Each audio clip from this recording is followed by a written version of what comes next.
नमस्कार विद्यार्थी मित्रांनो, चाटे ग्रुप ऑफ एज्युकेशनमध्ये स्वागत आहे आपलं. मुलांनो, आज आपण निबंधाच्या एका नवीन प्रकाराला सुरुवात करणार आहोत. बघा, वैचारिक निबंध लेखन. आपण निबंध लेखन म्हणजे काय, म्हणजे निबंध म्हणजे काय, निबंध लेखनाचे दोन प्रकार, प्रसंग लेखन आणि आत्मकथन पाहिलेले आहेतच. ठीक आहे, हा आपला तिसरा प्रकार आहे वैचारिक निबंध लेखन. आपल्याला बोर्डाच्या कृतीपत्रिकेमध्ये प्रश्न क्रमांक 5 बघा, ई याच्यामध्ये निबंध लेखनाचा भाग असतोय. म्हणजे 8 गुणांसाठी आपल्याला हा भाग आहे. आणि आपल्याला जे 3 प्रकार बघा कुठले, तर पहिला प्रसंग लेखन, दुसरा आत्मलेखन किंवा आत्मकथन आणि तिसरा वैचारिक निबंध लेखन, ह्या 3 कृती विचारल्या जातात. 3 पैकी कोणत्याही एका विषयावरती मग आपण काय करायचे असते, कृती सोडवायची असते. परंतु बघा मुलांनो, या ठिकाणी तुम्ही जितका निबंधाचा सराव कराल, कुठल्याही निबंधाचा, प्रसंग लेखनाचाही, शिवाय दुसरा या ठिकाणी आत्मकथनाचा आणि तिसरा वैचारिक निबंध लेखनाचा, म्हणजे तुम्ही इथं प्रत्येक निबंध लेखनाचा सराव करणं गरजेचं आहे. कारण कुठला विषय तुम्हाला त्यावेळेला सोपा वाटेल हे त्या विषयावरूनच लक्षात येणार आहे. बरोबर आहे. त्यामुळे मी आत्मकथनाची तयारी करतो किंवा मी प्रसंग लेखनाची तयारी करतो किंवा मी वैचारिक निबंध लेखनाची तयारी करतो असं म्हणून इथं चालणार नाही. तुम्ही काय करायचं आहे, या ठिकाणी जास्तीत जास्त वाचन करून प्रत्येक विषयावरती, म्हणजे प्रत्येक घटकावरती 1 2 4 2 4 निबंध, 2 4 का 5 5 निबंध लेखनाचा म्हणजे तुम्ही काय केला पाहिजे, सराव केलाच पाहिजे. ठीक आहे. तर बघूयात आपण ह्या वैचारिक निबंध लेखनाला आता सुरुवात करूयात. बघा, कशाला म्हणतात वैचारिक निबंध लेखन, तर कोणत्याही विषयाचा सखोल आणि सर्वांगीण आढावा घेऊन, बघा काय पहिला मुद्दा सांगितलेला आहे की कोणताही विषय आपल्याला येऊ दे, मग त्या प्रत्येक विषयाचा काय करायचं आहे, सर्वांगीण आणि सखोल आढावा घ्यायचा आहे आणि स्वतःचे मौलिक विचार मुद्देसूदपणे मांडायचे आहेत. यालाच वैचारिक लेखन असे म्हणतात. निबंध लेखन म्हटलं की आपल्याला असं वाटतं की चला लिहायला सुरुवात केली, शेवट केला, संपला निबंध लेखनाचा भाग.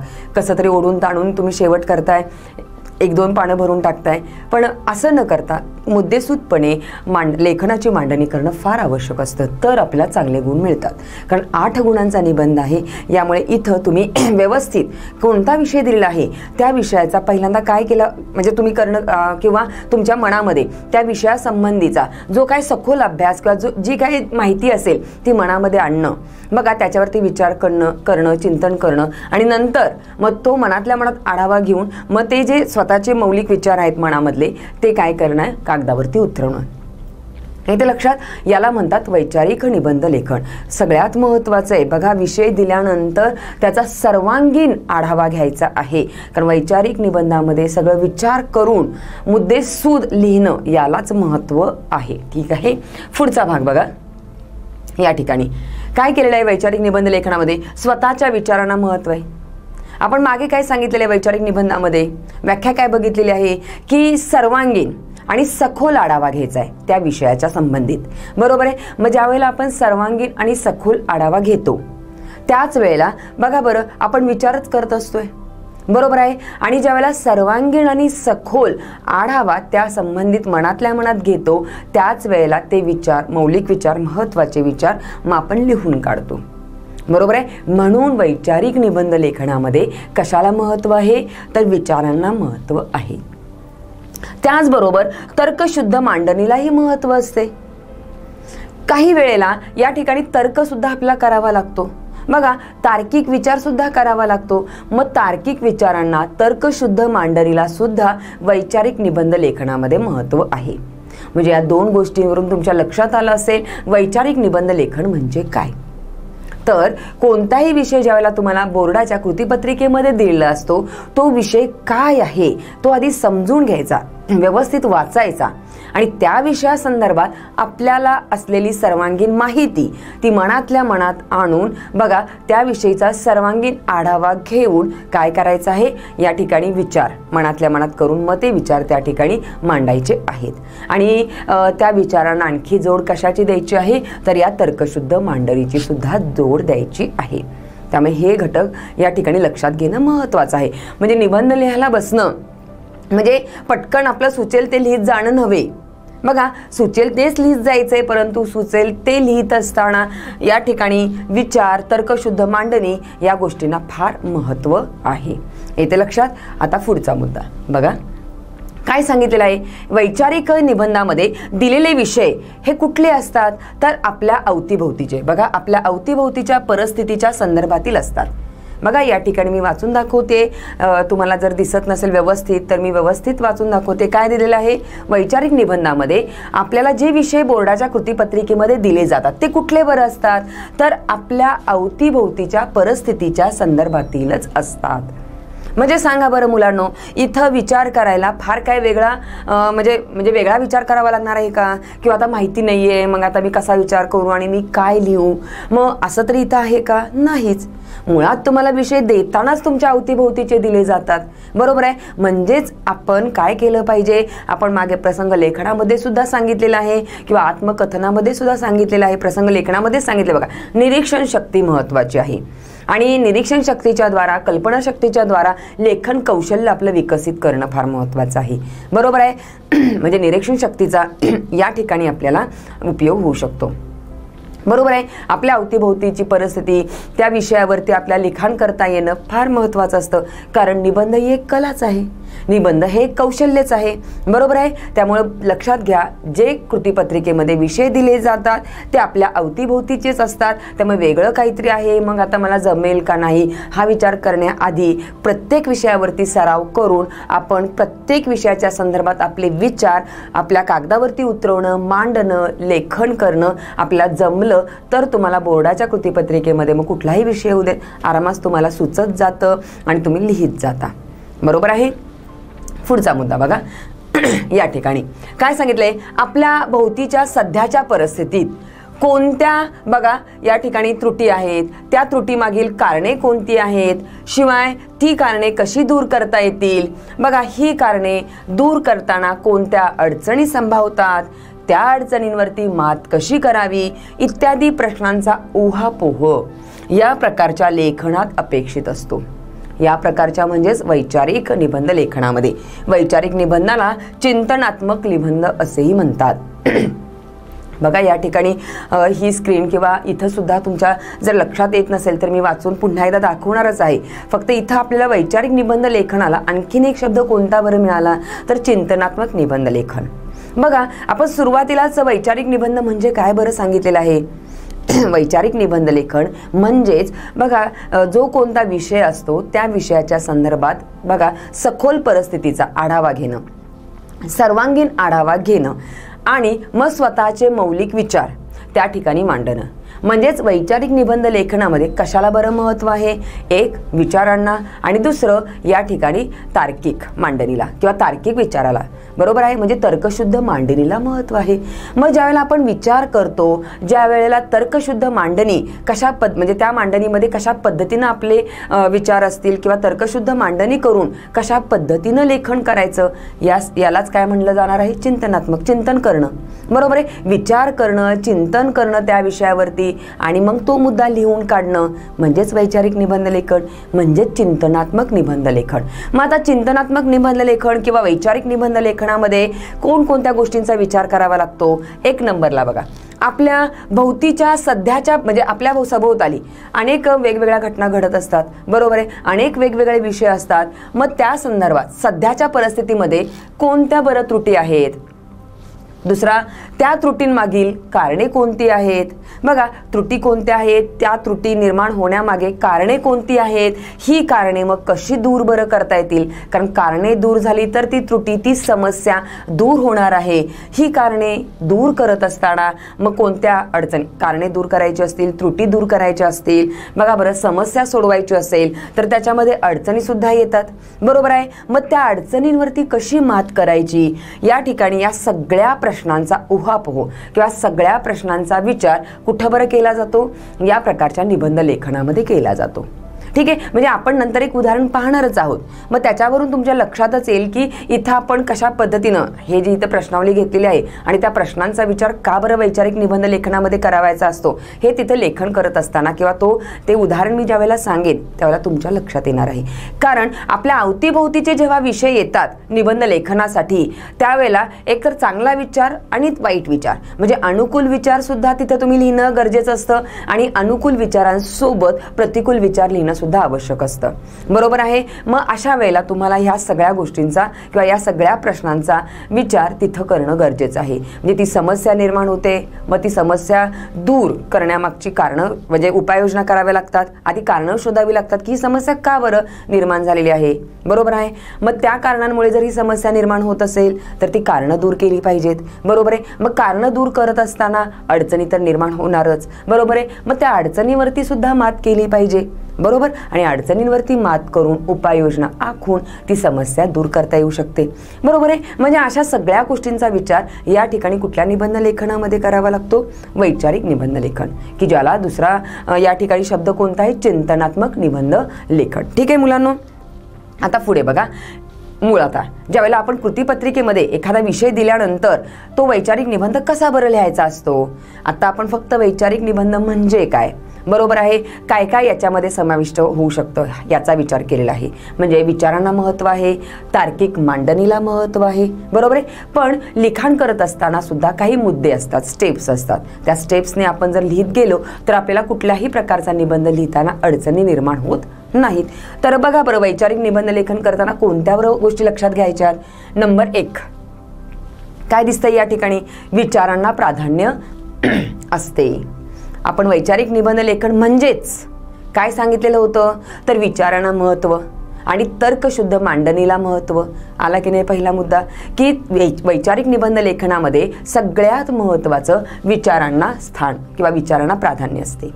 काय सांगितलंय बघा, विचार मांडत असताना विवेचन करावं लागतं, लेखन करावं लागतं. एक एक विचार मनामध्ये येत जातो त्या विषयासंदर्भात आणि मग तो विचार करताना या ठिकाणी आपण काय करणार आहे, तो स्पष्ट करत जाणार आहे, बरोबर आहे. म्हणजे विचार मांडताना विवेचन करावं लागतंय. म्हणून विचार प्रधान निबंध हे कसे असतात, विवेचनात्मक. विचार करायला लावणारे निबंध म्हणजे विचार करायला लावणारे निबंध, त्याबरोबर आपण त्याचं काय करत असतोय, त्या विचारांना या ठिकाणी स्पष्टीकरण देत असतोय, बरोबर आहे. हा विचार का आला, कसा आला, किंवा याचं महत्त्व काय, बरोबर. म्हणजेच विवेचन करत असतोय, म्हणजे स्पष्टीकरण करत असतोय. म्हणून वाक्य काय बघा, विचार प्रधान निबंध हा कसा असतो, विवेचनात्मक असतो. यालाच चिंतनात्मक निबंध असेही म्हणतात.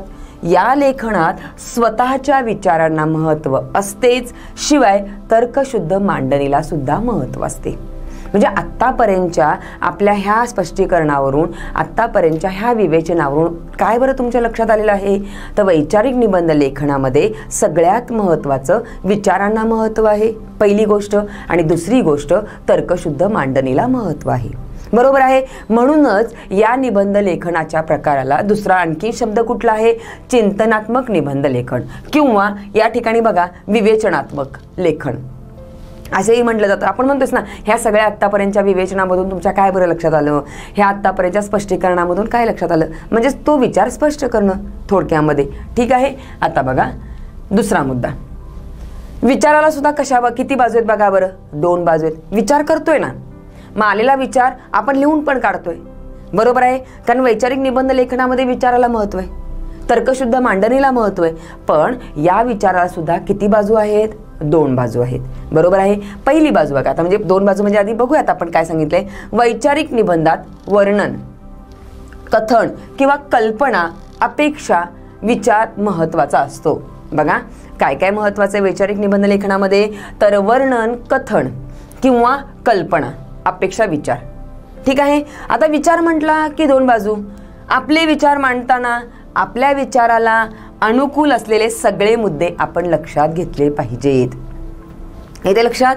त्याचबरोबर आपल्या विचाराला प्रतिकूल असलेले सुद्धा मुद्दे लक्षात घेतले पाहिजेत, समजते. म्हणजे दुसरी बाजू सुद्धा लक्षात घेतली पाहिजे. मगाशीच मी तुम्हाला सांगितलं की हा विचार करत असताना एक तर चांगली बाजू असते त्या विचाराला आणि वाईटही बाजू असते. दोन्ही बाजूंचा विचार या ठिकाणी येणं तिथं गरजेचं असतं. ठीक आहे. विचारांना 2 बाजू असतात, त्या दोन्ही बाजू त्या ठिकाणी लक्षात घेणं आवश्यक आहे. तर दुसरा मुद्दा लक्षात आला का. यानंतरचा पुढचा मुद्दा बघा, तिसरा मुद्दा काय सांगितलेला आहे या ठिकाणी, योग्य किंवा अयोग्य दोन्ही बाजूंची साधक बाधक चर्चा व्हावी. योग्य बाजू काय आहे, अयोग्य बाजू काय आहे, या दोन्ही गोष्टींची तुमच्या निबंधामध्ये चर्चा होणं आवश्यक आहे. वैचारिक निबंधात केवळ एकच बाजू मांडून चालत नाही.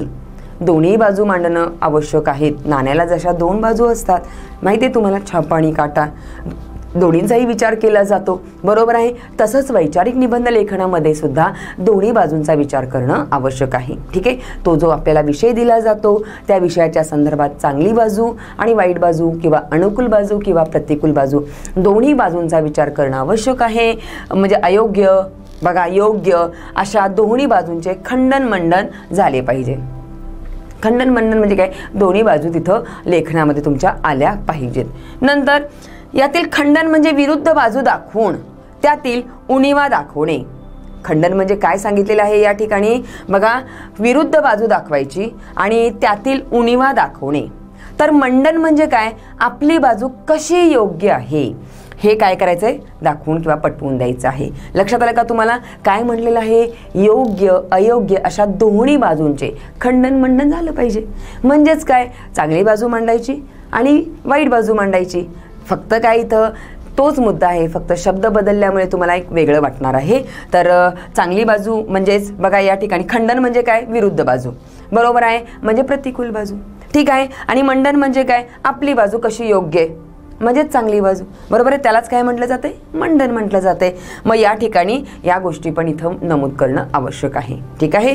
बघा पुढचं काय, बघा या ठिकाणी मुद्दा चौथा, मुद्द्यांची मांडणी सुसंगत व तार्किक विचारानुसार असावी.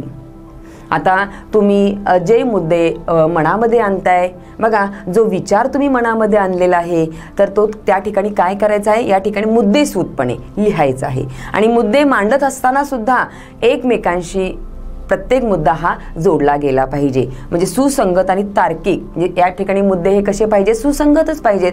पहिला मुद्दा वेगळा, दुसरा अगदीच वेगळा, काही ताळमेळ त्यांच्यामध्ये जुळेना असं व्हायला नको आहे. एकतर मांडणी करायची आहे ती सुसंगतपणे करायची आहे, याच्याशिवाय ती तार्किक विचारानुसार सुद्धा मांडणी हवी आहे. ठीक आहे. याच्यानंतरचा पाचवा मुद्दा काय आहे बघा, दाखले किंवा उदाहरणे. म्हणजे मनामध्ये विचार आलेत, योग्य अयोग्य बाजू या ठिकाणी लक्षात घेतलेली आहे. म्हणजे विचारांना दोन बाजू असतात हे आपण म्हटलेलंच आहे, योग्य अयोग्य, त्यालाच खंडन मंडन असंही म्हटलेलं आहे, बरोबर आहे. मग ह्या सगळ्या गोष्टी लिहित असताना उदाहरणे सुद्धा द्यायची आहेत.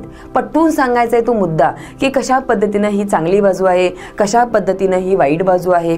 ठीक आहे. म्हणजे आपल्याला ती गोष्ट पटवून देण्यासाठी उदाहरणं सुद्धा घ्यायची आहेत, दाखले सुद्धा घ्यायचे आहेत. बघा विषयाच्या दोन बाजूंपैकी आपलीच बाजू बरोबर आहे हे पटवून देण्यासाठी मग त्याला अनेक उदाहरणे, अनेक दाखले देणं गरजेचं आहे. बघा इतकेच नव्हे तर आपले म्हणणे या ठिकाणी हे आपलेच म्हणणे आहे असे नसून अनेक विचारवंतांचे सुद्धा हेच म्हणणे आहे हे सुद्धा पटवून द्यायचं आहे. समजतंय बघा बरं. म्हणजे या ठिकाणी कशा पद्धतीनं सांगितलेलं आहे किंवा काय सांगितलं आहे डोक्यात घेतलं पाहिजे, विचार त्याच्यावरती केला पाहिजे. कारण वैचारिक निबंध लेखनामध्ये एक तर योग्य बाजू अयोग्य बाजू मांडायची आहे, प्रतिकूल अनुकूल गोष्टी लिहायच्या आहेत. पण त्या ठिकाणी आता आपलं म्हणणं जेव्हा आपण मांडतोय तेव्हा ते आपलं म्हणणं बरोबर कसं आहे हे पटवून तर द्यायला पाहिजे. मग हे पटवून देण्यासाठी उदाहरणं द्यायची आणि त्याचबरोबर इतर विचारवंत आहेत त्यांच्या म्हणण्यानुसार सुद्धा हे म्हणणं बरोबर कसं आहे हे सुद्धा तिथं काय करायचं आहे, पटवून द्यायचं आहे. ठीक आहे. आता सहावा मुद्दा काय बघा, मुद्द्यांचे समर्थन करण्यास नामवंत विचारवंतांचे. बघा मग आता आपला आत्ताच मागचा मुद्दा आपण बघितला, काय सांगितलं की बाबा तो मुद्दा त्या ठिकाणी पटवून द्यायचा, म्हणजे एखादा मुद्दा पटवून द्यायचा आहे, अनेक उदाहरणे दाखले आपल्याला द्यायचे आहेत, बरोबर आहे. त्यावेळेला आपला मुद्दा पटवून देताना, आपलं मत पटवून देताना आपण आपली उदाहरणं देणारच आहे आणि शिवाय इतर विचारवंतांच्या मते सुद्धा हे बरोबर आहे हे पटवून देताना सुद्धा उदाहरणं देणार आहे, बरोबर. मग त्यावेळेला काय द्यायचं, तर हा मुद्दा आहे बघा की मुद्द्यांचे समर्थन करण्यास नामवंत विचारवंतांचे विचार, म्हणी, सुवचने यांचा आधार घ्यावा. येते लक्षात. पुन्हा विरुद्ध बाजू कशी निराधार आणि चुकीची आहे हे सप्रमाण दाखवून दिले पाहिजे. म्हणजे विरुद्ध बाजू म्हणजे ह्या गोष्टी कशा काय वाईट आहेत, बरोबर आहे, मग हे करणं योग्य नाही आहे, बरोबर, हे सुद्धा पटवून देताना या ठिकाणी काय केलं पाहिजे, तर उदाहरणं दिली पाहिजेत, बरोबर आहे. मग नामवंत विचारवंतांचे विचार, म्हणी, सुवचने यांचा आधार घेतला पाहिजे. येते लक्षात तुम्हाला. बघा म्हणजे लक्षात आलंय का की ते आपण 6 मुद्दे काय काय सांगितलेले आहेत. पुढचा 7वा मुद्दा अतिशय महत्त्वाचा, वैचारिक निबंध लेखनाची भाषा साधी आणि सोपीच पाहिजे. ठीक आहे, भारदस्त विचार असले म्हणजे आपला विचार श्रेष्ठ ठरतो असे नाहीये. बघा, म्हणजे भारदस्त विचार आहेत, प्रभावी विचार आहेत. बघा या ठिकाणी हे सगळं आहे, भारदस्त भाषा वगैरे, पण भारदस्त भाषा, प्रभावी भाषा म्हणून तुमचे विचार ते श्रेष्ठ ठरणार आहेत का? तर असं काही नाहीये. म्हणूनच या ठिकाणी लक्षात काय घेतलं पाहिजे, साधी भाषा वापरा पण योग्य आणि मुद्देसूद लिखाण करा. हा या ठिकाणी काय महत्त्वाचा भाग आहे. म्हणजे या लेखनाची प्रकृती गंभीर असते, याही लक्षात हा मुद्दा घेतला पाहिजे. काय सांगितलंय, वैचारिक निबंध लेखनाची भाषा साधी पाहिजे, सोपी पाहिजे.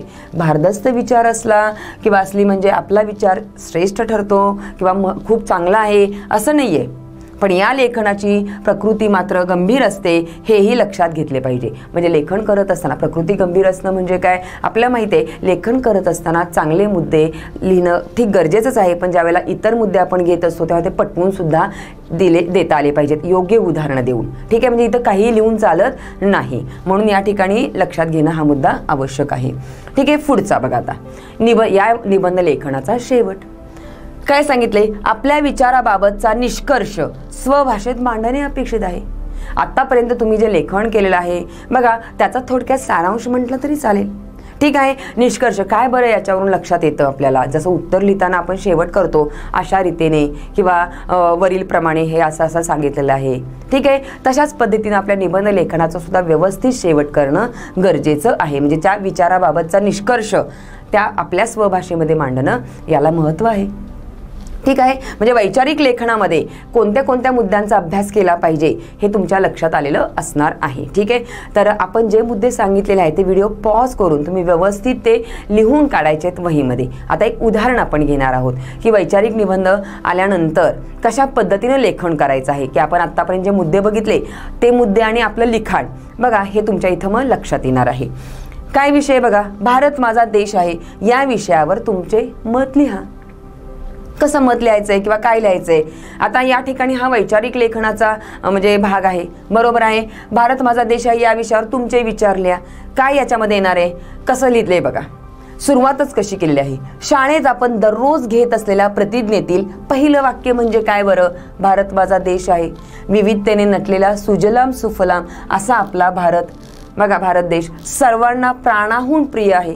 म्हणजे सुरुवात जी केलेली आहे आणि मग त्याच्या अनुषंगाने आपण इथं काय करतोय, स्पष्टीकरण देतोय, विवेचन करतोय, बरोबर आहे. भारताची संस्कृती जगामधली एक प्राचीन संस्कृती आहे, कारण आपला भारत देश, माझा भारत देश, माझ्या भारत देशामधली संस्कृती काय आहे तेही या ठिकाणी आलं पाहिजे. म्हणजे भारत देशाविषयी आपल्याला माहिती असणं आवश्यक आहे या ठिकाणी, कारण सुरुवातीला सांगितलं होतं ना, जो विषय येतो तो आपल्या अवतीभोवतीचाच असतो आणि मग त्या विषयाच्या अनुषंगाने तुम्ही काय करायचा असतो, सखोल आढावा घेऊन सर्वांगीण विचार करून तुम्ही लेखन करायचं असतं, बरोबर आहे. मग भारताची संस्कृती जगातील एक प्राचीन संस्कृती मानली जाते. बघा, विविध धर्म, जाती, भाषा, वेशभूषा, सण समारंभ, प्रथा, परंपरा भिन्न असून सुद्धा सगळे लोक आपल्या देशामध्ये राहतात. बघा, बलशाली भारत हो, विश्वात शोभूनी राहो, हे आपल्या सर्वांचे स्वप्न आहे. म्हणजे इथं तुम्ही मुलांनो काय करत जायचंय, आपल्या भारत देशाविषयी लिहायचंय, बरोबर आहे. कशा पद्धतीने या ठिकाणी लिहून दाखवलेलं आहे हे एक नमुना दाखल उदाहरण आहे. हाच विषय घेऊन तुम्ही वेगळ्या पद्धतीनं सुद्धा लिहू शकता. मी प्रत्येक वेळेला प्रत्येक व्हिडिओमध्ये सांगितलेलं आहे की निबंध कधीच पाठ करायचा नसतो, बरोबर आहे. आपल्याला सुचलं पाहिजे त्या ठिकाणी काय लिहायचं आहे ते, बरोबर आहे. आपल्याला सुचलं पाहिजे आणि मग आपण लिहिलं पाहिजे. पाठ करून आपण निबंध कधीच लिहायचा नाही, नाहीतर मग सुचत नाही. कारण परीक्षेमध्ये काय माहिती ना, तोच पाठ केलेला विषय येणार आहे. परीक्षेमध्ये आपला कुठलाही विषय येऊ शकतो, बरोबर. म्हणून तिथं वाचन तुमचं पाहिजे आणि तुम्ही काय केलं पाहिजे, आपले विचारच तिथं मांडले पाहिजेत. ठीक आहे, याच्यासाठीच आपण प्रसंग लेखनाचे, आत्मकथनाचे आणि वैचारिक निबंध लेखनाचे 5-5 विषय तरी मिळवून मागील प्रश्नपत्रिकांमध्ये हे 5-5 विषय मिळून तुम्ही सराव त्याच्यावरती केला पाहिजे, तर तुम्हाला हे जमणार आहे. ठीक आहे, बघा बरं आणखीन पुढं कसं लिहिलंय, खंडप्राय अशा आपल्या देशात विविधतेतही एकता आहे. म्हणजे वेगवेगळं असलं तरी सुद्धा एकता आहे. हीच राष्ट्रीय एकात्मता आपल्या देशाचं काय आहे, सामर्थ्य आहे. एवढी विविधता असून सुद्धा जगातील सर्वात मोठा लोकशाही यशस्वी झालेला असा आपला भारत देश. बघा बरं कशा पद्धतीनं पहिला परिच्छेद लिहिलेला आहे. आता दुसरा परिच्छेद बघा, लोकसंख्येच्या बाबतीत भारताचा जगामध्ये दुसरा क्रमांक लागतो. गरिबी, बेकारी, कुपोषण, अंधश्रद्धा, प्रांतवाद, दहशतवाद, धार्मिक संघर्ष ही भारत मातेसमोर देशासमोरील किंवा भारतासमोरील आव्हाने आहेत. दुसरी बाजू पण मांडलेली आहे. मग या आव्हानांवरती मात करून आपल्या देशाला पुढे जावं लागत आहे. बघा, भारत मातेचे सच्चे पाईक म्हणून या आव्हानांवरती सर्व भारतीयांनी विजय मिळवायला पाहिजे. आपल्या सर्वांचा अन्नदाता असणाऱ्या शेतकऱ्यांना आधुनिक शेतीसाठी मदत करायला पाहिजे. देशाचे रक्षण करणाऱ्या सैनिकांबद्दल आपण नेहमी कृतज्ञ असलो पाहिजे. विज्ञान तंत्रज्ञानाच्या मदतीने आपल्या देशाला सर्व क्षेत्रामध्ये स्वावलंबी बनवण्याचा निश्चय आपण केला पाहिजे. बघा कशा पद्धतीने दुसरा परिच्छेद लिहिलेला आहे. आता तिसरा परिच्छेद कसा लिहिलेला आहे, हे विश्वची माझे घर. बघा, या संत ज्ञानेश्वरांच्या उक्तीप्रमाणे विश्व बंधुत्वाचे आचरण करणारा आपला भारत देश आहे. मुलांनो, इयत्ता 10वी मध्ये बघा आपल्याला शेवटचा पाठ आहेच हे विश्वची, बरोबर आहे. त्याच्या अनुषंगानेच इथं लिहिलेलं आहे, बरोबर आहे. आणि संत ज्ञानेश्वरांची उक्ती आहे, बरोबर आहे. तर त्याचा जरी थोडाफार म्हणजे तुम्हाला सुद्धा जे विषय आहेत किंवा जे धडे आहेत त्या धड्यांच्या अनुषंगाने तुम्ही बघा निबंध लेखनामध्ये काही उदाहरणं दिलीत किंवा तो भाग तिथं मांडलात म्हणजे तरी सुद्धा चालतंय. येते लक्षात. मग इथं सुद्धा तोच भाग घेतलाय की नाही, संत ज्ञानेश्वरांची उक्ती, हे विश्वची माझे घर. ठीक आहे. म्हणजे या उक्तीप्रमाणे विश्व बंधुत्वाचे आचरण करणारा माझा भारत देश आहे, आपला भारत देश आहे. प्रगतीचे अनेक टप्पे पार करत आज 21व्या शतकात भारताने आपली वेगळीच ओळख निर्माण केलेली आहे. सर्व भारतीयांनी या भारत मातेचे पुत्र म्हणून बघा जगाला अभिमान वाटेल असे काम प्रत्येक क्षेत्रामध्ये करायला पाहिजे. पूर, भूकंप, सुनामी, बघा कोरोनासारखी जागतिक महामारी यांसारख्या आपत्तींमध्ये मानवतेचा मंत्र उराशी बाळगून मदतीसाठी पुढे आलं पाहिजे. बघा हेही सांगितलेलं आहे. पुढे यातूनच जगामध्ये ऐक्याचा, बघा शांतीचा, बंधुभावाचा संदेश पोहोचेल व संपूर्ण जगात शांतता व सुव्यवस्था नांदेल. सारे जहां से अच्छा असणारा भारत, आपला भारत देश ही आपली ओळख बघा चंद्र सूर्य असेपर्यंत कायम राहील असाच ठाम विश्वास आहे ना. ठीक आहे. म्हणजे भारत मातेला शतशः प्रणाम. शेवट पण कसा केलाय बघा. पहिला परिच्छेद कशा पद्धतीने लिहिला आहे, दुसरा कसा लिहिला आहे, तिसरा कसा लिहिलेला आहे. सगळे विचार एकत्र आणून सर्वांगीण आढावा घेऊन तर्कशुद्ध मांडणी करून बघा या ठिकाणी मुद्देसूद ही मांडणी केलेली आहे, बरोबर आहे. आणि एक एक मुद्दा कसा पुढे पुढे सरकत गेलेला आहे, निबंधाला गती कशी दिलेली आहे, शिवाय शेवट पण कसा केलेला आहे. भारत मातेला शतशः प्रणाम. ठीक आहे. तर अशा पद्धतीने तुम्ही काय करायचं आहे, निबंध लेखन करायचं आहे. या ठिकाणी बघा आता वैचारिक निबंध लेखन म्हणजे काय तुमच्या लक्षात आलेलं असेल. आता आपले आत्तापर्यंत प्रसंग लेखन, आत्मकथन आणि वैचारिक निबंध लेखन ह्या 3 कृती झालेल्या आहेत, बरोबर आहे. मुळात निबंध म्हणजे काय हेही आपण सांगितलेलं आहे. निबंध म्हणजे बांधणे, गुंफणे, जुळवणे असा या शब्दाचा अर्थ. म्हणजे तिन्ही प्रकारच्या निबंधामध्ये विचार करून काहीतरी प्रसंग निर्माण आपल्या मनामध्ये आयडियाज, कल्पना आणाव्या लागतात आणि त्या एकमेकांमध्ये गुंफून पुढे आपल्याला काय करावं लागतं, आपल्या त्या विचाराला गती द्यावी लागते. ठीक आहे. बघा इथं उदाहरण दिलेलं आहे. ज्याप्रमाणे एखादा फुलारी बागेतील फुले जमा करून एका दोऱ्यामध्ये गुंफतो आणि हार तयार करतो, अगदी त्याप्रमाणेच आहे की नाही निबंध लेखनाचं काम. बघा बरं, कधी तुम्ही फुले आणून दिली असतील आईला, आई म्हटली असेल गजरा कर, मग तुम्ही कधी फुलं म्हणजे गजरा करून दिला असेल. किंवा मणी कधी तुम्ही ओवले असतील एका दोऱ्यामध्ये, बरोबर आहे. मग एक मणी, मग दुसरा मणी असा गुंफत जाऊन कशा पद्धतीने एक माळ तयार केली असेल किंवा कशा पद्धतीने फुलांचा हार तयार केला असेल, अगदी त्याच पद्धतीने एक विचार, मग दुसरा विचार, तिसरा, अशा पद्धतीने ते विचार काय करत जायचं आहे, एकमेकांमध्ये गुंफत जाऊन निबंध लिहायचा आहे. ठीक आहे. म्हणजे आपल्या मनात येणारे विचार प्रथम या ठिकाणी एकत्र करायचे आहेत, नंतर त्यातील सुयोग्य आणि आवश्यक असतील तेवढेच विचार निवडून काढायचे आहेत आणि सुंदर शब्दांच्या दोऱ्याने बघा निवडलेले विचार एकत्र आणि सुसंगत रीतीनं गुंफले पाहिजेत. हे सगळ्यात महत्त्वाचं आहे मुलांनो. ठीक आहे. बघा म्हणजे संचय, निवड आणि गुंफण हे सूत्र तुम्ही विद्यार्थी मित्रांनो निबंध लेखनाच्या बाबतीत लक्षात ठेवले पाहिजेत. आपल्या निबंध लेखन करत असताना गणितामध्ये जशी सूत्र असतात त्या सूत्राच्या माध्यमातून आपण एखादं उदाहरण सोडवतो, तसं निबंध लेखनासाठी सुद्धा हे सूत्र फार महत्त्वाचं आहे. संचय, निवड आणि गुंफण. ठीक आहे. या सूत्राच्या आधारे तुम्ही निबंध लेखन जर लिहिलात म्हणजे निबंध लिहिलात तर तुम्हाला या ठिकाणी काय होणार आहे, लिहिता येणार आहे आणि तुम्हाला मार्क्स पडणार आहेत. ठीक आहे. तर बघा या ठिकाणी वैचारिक निबंध लेखनाचा आपला भाग संपलेला आहे. तो तुमच्या अगदी व्यवस्थित लक्षात आलेला असणार आहे. ठीक आहे मुलांनो. तर या ठिकाणी आपण थांबूयात. धन्यवाद.